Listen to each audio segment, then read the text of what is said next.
네, 조금 쉬고 다시 돌아왔습니다. 네. 그 쉬는 동안에 교수님하고 개인적인 얘기도 많이 나눴는데요. 저랑 같은 대구 동양 출신이라고, 네. 대구에 인물들이 많다는 그런 얘기를 잠깐 나눴습니다. 네. 지금 북한 핵미사일의 위협이 상당히 엄습해오고 있는 요즘인데, 그래서 군사안보 전문가의 박희라 교수님 오신 김에 저희가 북한 핵 문제랑, 어찌 보면 지금 더 중요한 문제죠. 북한 핵 문제랑 지금 한반도, 그러니까 대한민국에서의 그런 안보 현황, 대응 방안 어떤 건지, 그리고 주변국도 미국이나 일본, 중국의 상황은 어떤지에 대해서 궁금한 점 많이 물어보도록 하겠습니다. 네. 교수님 이번에 딱 한 달 전인데 2월 12일에 북한이 제3차 핵실험을 했잖아요. 그래서 전 세계가 이제 긴장을 하고 이렇게 했었는데 정작 대한민국은 제가 볼 때는 조용한 것 같았었어요. 그러니까 증시에서도 큰 변화가 없었고 국민들도 크게 동요하지 않았고, 이 북한이 핵실험하고 핵미사일을 쏘고 이게 바로 지금 대남, 그러니까 남한에 대한 이 위협이 점점 강도가 점점 높아지고 있는 이 문제인데, 북한의 그런 상황에 대해서 국민들이 이제 그냥 아무 생각이 없는 게, 이게 아마 내성이 생긴 게 아닌가라는 생각이 들고, 안보 불감증에 점점 그렇죠. 빠지고 있는 게 아닌가라는 걱정이 드는데요. 어떻게 보세요?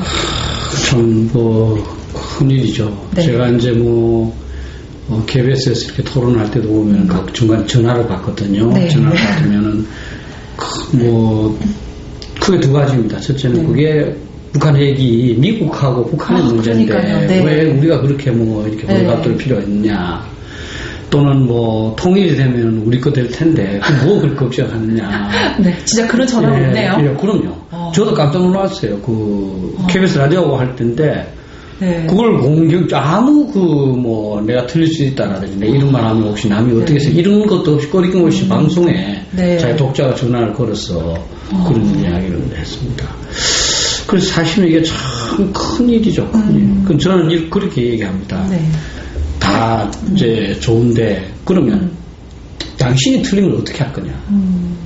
만약 우리가 지금 이제 북한 문제가 굉장히 위중합니다. 그러니까 좀 대비를 해야 됩니다. 이게 틀리는 거는 상관이 없잖아요. 그 안 위중해지는 거니까. 그렇죠. 네. 준비하는 거니까. 만약 안 위중하다 하다가 위중했으면 어떻게 하느냐. 준비를 하나도 안 하다가. 그래서 이제 이 국방 이런 문제를 생각하는 인식에서 문제가 있는 것 같아요. 뭐냐면 국방은 어떤 이 위협이 꼭 있기 때문에 하는 건 아니고요. 어떤 위협이 있더라도 대처할 수 있도록 항상 준비해 두는 겁니다. 그래서 제가 아까 말씀드렸지만 스위스 같은 데도 다 군대가 있고, 스위스 국민들은 이 현역 군대가 없는 곳은 전부 다 자기 집에 군장하고 다 갖다 놓고 그 군인이 집에 있는 거죠. 바로 이제 출동을 하는 거죠. 그리고 지금 스위스는 95%의 국민들을 네. 대피시킬 수 있는 핵 대피시설이 다 구축되어 있습니다. 스위스는 지금 고민이 많습니다. 60년대부터 그걸 유지하고 있어요. 우리는 예를 들어서 핵 대피시설 하면은 이렇게 땅만 파놓고 이제 네. 아무도 알겠죠? 네. 거기는 이제 물도 항상 이제 바로 국민들 들어간 물을 마시고 학교를 운영하고 병을 운영할 수 있도록 모든 걸 가동시켜야 되니까 돈이 굉장히 많이 들어가잖아요. 지금 몇십 년 동안 그걸 운영해오고 있는 거죠. 스위스도 참 답답한 일이죠. 그러나 그렇게 네. 하고 있습니다. 아까 싱가포르도 얘기했고요. 그래서 국방은 이 위협이 많으니까 지키자가 아니고 가능성에 다 대비하는 것이다. 제가 그런 개인적으로 묻습니다. 아침에 문 안 잠그고 나오셨습니까? 사실 우리가 문 잠그고 나올 때 누가 오늘 꼭 훔쳐 들어올 것 같다고 해서 잠그는 건 아니잖아요. 그렇죠. 네. 혹시나 싶어서 잠그고, 그것도 또 모자라서 이중으로 잠그고, 또 오다가 가고, 이상한 내가 잠갔는가, 안 잠갔는가, 그죠? 다시 가서 하고, 네. 그건 그만큼 내가 지킬 게 있다는 거죠. 그죠? 그리고 그 위협이, 예를 들어서, 100만 분의 1, 또 1000만 분의 1, 또 그런 도박을 해서는 안 되겠다는 그런 생각이 있잖아요. 국가 안보가 사실 그렇습니다. 예. 그러니까 어쨌든 그런 전시에는 항상 대응하기 위해서는, 그쵸. 집안에, 문장보는 예를 잘 드신 것 같은데, 저도 가끔씩 그렇게 깜빡깜빡하고 왔는데, 이 안보라는 문제에 있어서는 그런 깜빡해서 다시 체크해야지 이건 안 되는 거잖아요. 안 되죠. 그러니까 미리 대응을 해야 되는 게 맞는 것 같습니다. 네. 그래서 지금 얼마 있으면은 천안함 3주기이잖아요. 천안함 폭침 그렇죠. 3주기이고 저희가 실질적으로 천안함 폭침이라든가 연평도 포격이라는 북한의 도발을 직접 경험하고 있는데 사람들 인식 속에서는 너무 빨리 잊혀지는 느낌이 듭니다. 그래서 천안함 3주기, 뭐 연평도 2주기 이렇게 돼도 벌써 저런 일이 있었나? 라고 생각하는 사람들이 되게 많더라고요. 근데 뭐 심지어 뭐 아직도 천안함 폭침이 북한의 소행이 아니다라고 하는 사람들도 있잖아요. 참 그런 사람들 보면은 딱히 이민을 받아서 북한의 이민갈 사람들을 받아서 북으로 보낼 수 있는 그런 방법까지도 저희가 한번 고민해야 되는 거 아닌가 그런 생각까지 드는데 이번에 3차 핵실험이 일어나고 나서 북한이 대륙간 탄도미사일을 보유하도록 인정해달라 또 이번에도 공식적으로는 핵 보유국으로 인정해달라라고 또 뉴스에까지 또 얘기를 했잖아요. 근데 북한의 기술이 지금 어느 정도인지를 좀 가늠하기가 힘든데 대륙간 탄도미사일 개발까지는 못 갔다고 보는 것 같고 그럼 지금 그 미사일의 사정 거리가 어느 정도나 되나요?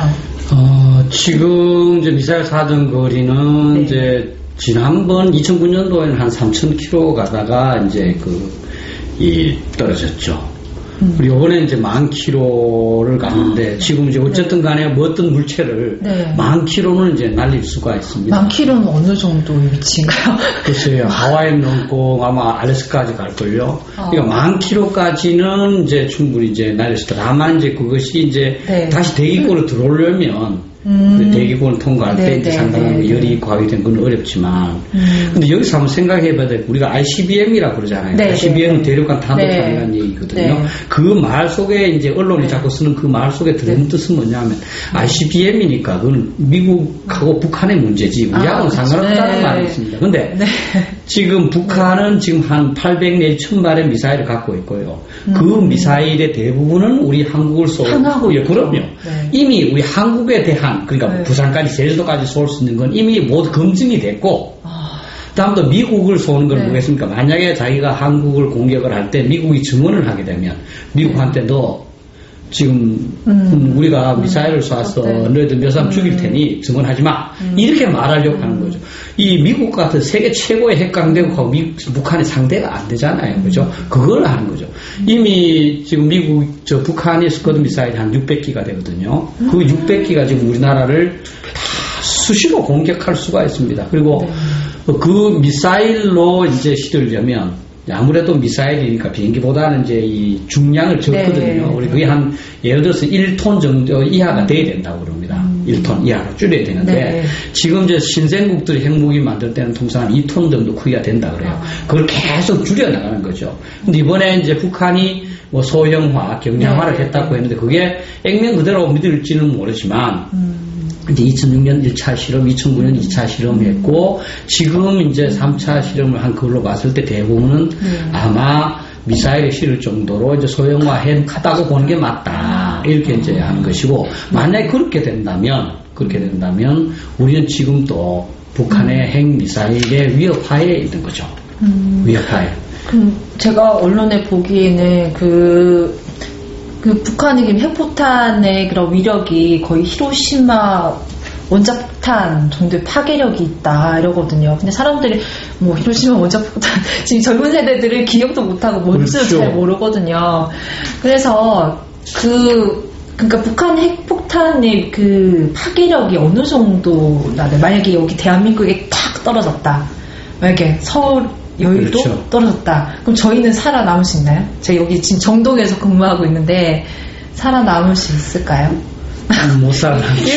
웃으면서 얘기할 거리가 아닌데. 근데 이제 네. 사실은 이제 핵폭탄의 크기와 네. 그것을 폭발을 할 때 동시에 이 폭발을 하느냐 기술에 따라서. 네. 먼저 만약에 어떤 폭발이 일어나 버려 순차적으로 일어난다. 먼저 일어난 폭발력에 의해서 날아가 버리잖아요. 네. 그러니까 히로시마 나가사키에도 제가 알기로는 한 전체 폭발 위력의 5% 정도밖에 발휘 못했다. 그래요? 그러니까 이제 미국하고 소련, 러시아가 계속 노력해오고 그 폭발력을 100% 동시에 탁 일어나게 하면 폭발력이 큰 거죠. 그래서 지금 미국 굉장히 소형화되어 있는 거죠. 기술 발전이 있기 때문에. 지금 북한이 이제 뭐 히로시마 아니냐 그렇게 많이 제 생각에는 그때보다는 기술이 높아졌을 것 같다. 그때는 그 1945년 아닙니까, 그죠? 그렇죠. 네, 높고 또 이제 그 소형화해서 이 폭발의 이 동시에 폭발시킨 정도가 높을 것 같습니다. 그렇게 본다면 그때보다 더 높죠. 지금 우리 이번 이제 3차 폭발 이제 6 내지 7km 6 내지 7kton 정도의 이제 그 TNT 양 폭발이라고 국방부가 얘기했거든요. 1톤보다 더 그 적게 되네요? 아니야, 6 내지 7kton. 네. 그러니까 그 킬로톤이니까 예, 그러니까 저기 히로시마에 한 15킬로톤 정도가 될 겁니다. 그보단 작죠. 그런데 어떤 사람은 또 이제 15킬로톤 정도가 된다. 뭐 그런 얘기도 하는 사람이 있습니다. 그래서 실제 톤수는 그렇지만 기술 정도는 45년에 비해서 많이 발전했을 겁니다. 그렇죠. 한 70년이 지났으니까. 그래서 어떤 어느 연구기관에서 시뮬레이션을 한번 해봤습니다. 서울의 용산 지역에 떨어진 용산이요. 가까운데. 용산 지역에 이제 20킬로톤 정도의 핵무기가 떨어지니까 한 근 100만 가까이가 바로 죽는다고 나왔습니다. 100만이요. 예. 그러니까 뭐 더 큰 게 떨어지면 더 그리고 이제 핵무기는 그 당시 죽는 것도 문제지만은 그 땅은 못 씁니다. 그리고 뭐 이렇게 나중에 고엽제 받아서 문제가 됐지만, 그런 후세나 이런 걸 생각하면 그 땅은 못 쓰게 되는 거. 그래서 우리 한반도에서 핵폭탄은 절대로 터져서는 안 되는 거죠. 진짜 민족적인 비극이죠. 그때 북한이, 조선일보랑 세계일보랑 문화일보를 타겟으로, 이렇게 아무튼 한 게 있었어요. 북한이 조심해라고 그 세계 언론사에 대해서. 근데 저희가 바른사회 사무실이 바로 옆에 문화일보가 있어요.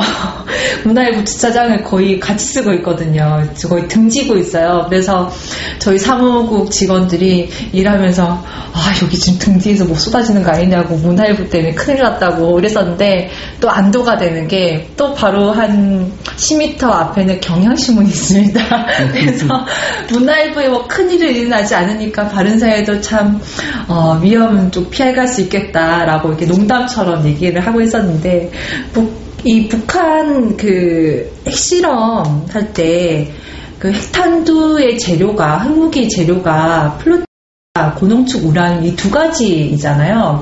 근데 제가 언론에 보니까 1, 2차 때는 플루토늄을 사용했고 3차 때는 아마 고농축 우라늄, 그게 이제 소형 경량화하기 위해서는 고농축 우라늄을 사용해야 된다라고 했거든요. 그러면은 이번 3차 때는 거의 고농축 우라늄을 사용한 걸로 보세요, 교수님은? 글쎄요, 그 부분이 이제 지금 2차 때까지는 거기서 나오는 연기에서 이제 어떤 입자를 이제 모아서 플루토늄을 했구나, 이걸 파악을 했는데, 이번에 어쨌든 다 실패를 했습니다. 그만큼 북한이 이제 지하에서 이제 이 비밀리에 잘 했다는 얘기겠죠. 그거 캐치하는 걸 실패를 했군요. 예, 그렇죠. 그런데 지금 이제 플루토늄이나 우라늄이나 핵무기 똑같은데요. 지금 북한으로서 문제는 플루토늄은 이제 핵 발전소 돌려서 그 나오는 찌꺼기를 재처리할 때 나오는 거니까, 지금 영변 핵발전소에 이제 꿀뚝을 부쉈잖아요. 그러니까 지금 플루토늄은 다시 생산할 수가 없습니다.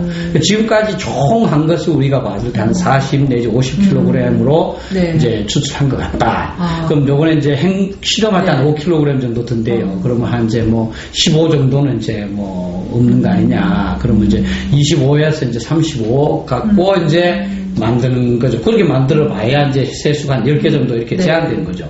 근데 우라늄으로 만들었다는 얘기는, 우라늄은 북한이 많이 있습니다. 그거를 이제 농축을 이제 95% 이상으로 이제 농축을 하는 거죠.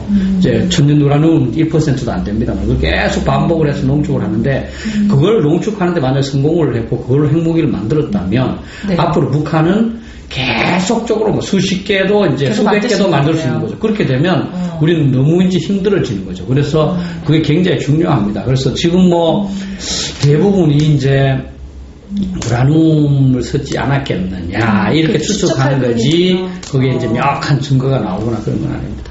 근데 미국도 알지 못하나요? 참 여기서 한 가지 좀 말씀드려야 되겠어요. 이 대부분이 이제 지금 우리 국민들께서는 미국은 완전 올마이티입니다. 미국이 못하는 게 없습니다. 그렇죠? 그러나 그렇지 않습니다. 예. 이번에 지난 12월 12일이죠. 갑자기 쐈잖아요. 네. 예, 미사일을. 네, 네. 미사일 쐈을 때 그때 천을 덮어놓고 그랬잖아요. 미국도 몰랐습니다. 거기 있는지 없는지. 처음, 왜냐하면 미국은 인공위성 기계로만 가기 때문에 실제로는 인간이 거기 옆에 가서 정보도 수집하고 이렇게 해야 이제 되는 거죠. 그래서 미국이 모든 것을 다 한다든지 이런 거는 안 맞죠. 실제로 이번 핵폭발에 관한 지진 강도라든지 이런 걸 해서 여러 군데서 많이 나오잖아요. 그죠? 가장 정확한 것은 우리나라에서 하는 겁니다. 네, 우리나라에서 가장 많은 이 지진 탐지 장비를 가장 많은 곳에 묻어놓고 이렇게 하기 때문에 우리나라에서 하는 게 가장 정확하고 다른 나라들도 우리나라 걸 받아서 이렇게 분석하는 거니까. 근데 우리는 이제 국민들은 이제 뭔가 자료가 나오면 미국에서 하는 거는 1등으로 제일 똑똑하고 유럽에 나오는 게 2등으로 똑똑하고 우리나라 거 하는 건 뭔가 이게 좀 믿으면 안 될 것처럼 마치 일기예보가 잘 안 맞아서 사람들이 일기예보 안 믿는 것처럼. 예, 그렇죠. 근데 미국이라고 해서 다 하고 모든 음모의 뒤에는 미국이 있고 그런 건 아니고요. 네. 보니까는 미국이 그래도 1월 말쯤에 대륙간 탄도미사일을 대기권 밖에서 요격하는 그런 실험을 했는데 그게 성공했다라고 제가 기사가 그래 나왔었지. 네. 그래서 그러면은 미국이 만약에 북한이 진짜 그런 실험이 아니고 실제적으로 미사일을 쐈을 때 그럼 미국이 막아줄 수 있지 않을까라는 생각을 했거든요. 우리 거는 못 막아주죠. 미국 자기 건 막죠. 우리 건 워낙 짧으니까. 네. 예, 그렇군요. 그렇죠. 그렇죠. 날아가는 시간이 있군요. 그렇죠. 네. 그래서 미국은 이제 2004년도에부터 배치를 했습니다. 옛날에 들어보셨나요? 레이건 대통령 별들의 전쟁 이렇게 하면서 스타워즈 하면서 이제 소련이 미국을 향해 핵미사일 쏘면 이거를 격추시키겠다. 그 기술이 어렵습니다. 미사일이 워낙 빠르니까 대기권 바깥으로 나갈 때는 미사일이 한 마하 20으로 날아갑니다. 마하 20이면 착각하면 7km 가요. 얼마나 빠릅니까? 그거를 맞춰야 되니까 그 기술이 못하다가 이제 아들 부시가 성공했죠. 그래서 배치는 일단 하고 계속적으로 그거를 이제 업데이트 하는 겁니다. 실험을 하는 거죠. 그러면 실험이라는 게 여러 가지 종류가 있잖아요. 내가 저기 미사일을 쏜다하는 걸 알았을 때에 따르고 또 미사일 하나만 날아왔을 때 또 다르고 여러 발 날아왔을 때가 다르고 다양한 상황을 이제 자꾸 가정을 해서 실전 상황하고 비슷하게 이제 하는 거죠. 계속적으로 아마 향상을 해서 지금은 정확도가 좀 높아졌어요. 2004년도부터 배치를 했으니까 굉장히 높아졌을 겁니다. 됐으면은 높죠. 북한이 이렇게 한두 발 쏘는 거는 다 맞췄죠. 또 이제 어려운 것은 이 러시아 같은 데서 고대 발전된 핵무기 날아가고 하나가 날아가다가 중간에서 거기 또 탄두가 분리됩니다. 그러면 이 탄두를 전부 다 부숴야 되는 거죠. 그리고 또 거기에다가 기만 탄두가 나옵니다. 이 외기권, 대기권 바깥에서는 풍선이나 쇠나 날아가는 이 공기도 똑같죠.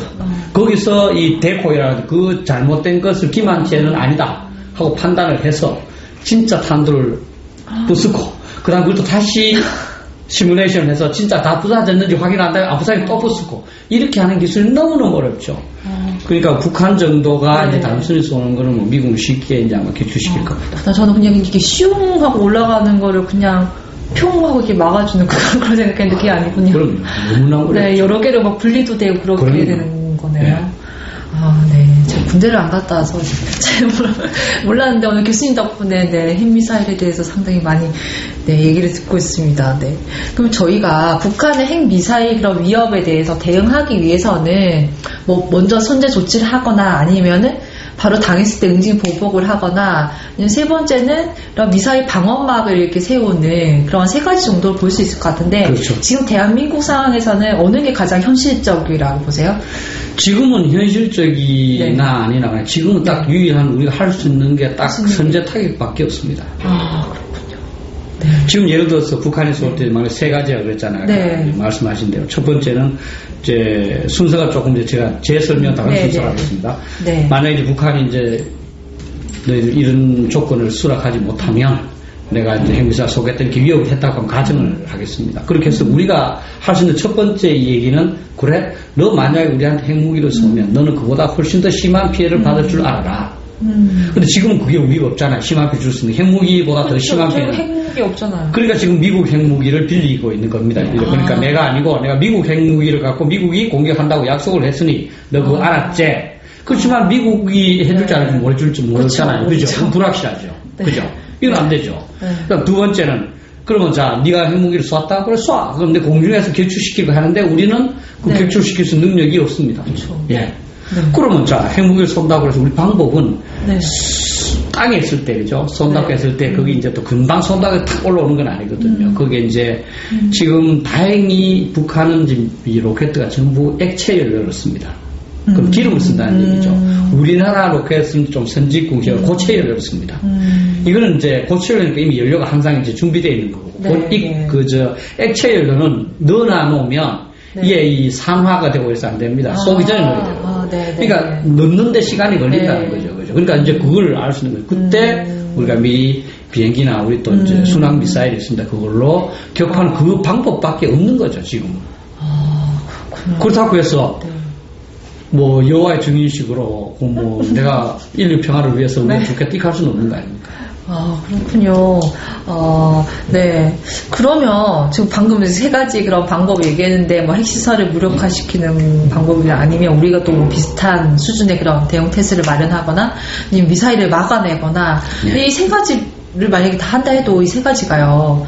일단은 정확한 정보가 수집이 돼야 되잖아요. 그렇죠. 북한 지금 뭐 연료를 주입하고 있는지, 뭐 그렇죠. 어디에 있는지. 그렇죠. 그럼 저희가 알 수 있나요? 저희 기술 지금 알 수 없죠. 거의 미국을 통해서 알고 있지 않나요? 저희? 또 이제 미국한테. 미국도 사실 정확하게. 저는 일반 국민이다 보니까. 미국도 정확하게 알 수가 없죠. 예를 들어서 인공위성이 지나간다고 해봅시다. 그럼 네. 인공위성이 지나가도 찍을 수 있는 면적은 제한되지 않겠어요? 그렇죠. 조금 더 예를 들어서 어떤 땅을 그 크게 찍으려면 더 주어들겠죠. 그죠? 그렇죠. 네. 뭘 많은 걸 찍으려면 네. 작아져서 제대로 식별할 수가 없겠죠. 미국도 마찬가지로 인공위성 돌면서 가끔가다 한 번씩 도는 거 아니겠습니까? 네. 그죠? 알 수가 없죠. 그러니까 지금부터 이제 정보가 제일 중요하기 때문에 저는 이제 주장이 우리 정부 내에 그 핵위협 평가단 이거 하나 만들어야 돼요. 그래서 그 핵위협이 진짜 핵위협이 어떤지 예를 들어서 아까 소형화 했는지 네. 우리 하는 폭탄 만드는 성공했는지 네. 만약에 했다면 지금 어디에 배치를 해놨는지 예를 들면 이런 걸 해야 된다는 거죠. 그러면 이제 국정원하고 국방하고 다 연관되겠죠. 그죠? 네. 그럼 우리가 지금 뭐는 알고 있고 뭐는 모른다. 그러면 이걸 어떻게 하려면 어떻게 해야 되느냐. 그럼 사실 뭐 우리가 사람을 보내든지 아니면 진짜 거기에 어떤 그 부분은 특별히 뭐 인공위성으로는 안 되고 이런 뭐 무인기를 보내야 되겠습니다 해서 하든지 이 북한 정보라는 이렇게 이제 그 전체 그 퍼즐이 있다면 네. 그 하나하나 알아야 될 부분을 이제 정해놓고 하나하나를 그 알아 나가야 되는 거죠. 그렇게 해서 조치를 해야죠. 지금 그런 점에서 아마 이제 남재준 뭐 대장께서 이제 상해 국정원의 지금까지 활동에 대해서 좀 비판도 하시고 또 우리 박근혜 대통령도 그렇게 네. 얘기했습니다. 그렇죠? 그래서 국정원이 이제 국내 정보 같은 거 있는 거 하지 말고 다른 뭐 이렇게 미국이나 외국 사례와 마찬가지로 진짜 북한 핵 문제에 대한 정보 수집에 총력을 저는 기울여야 된다고 생각합니다.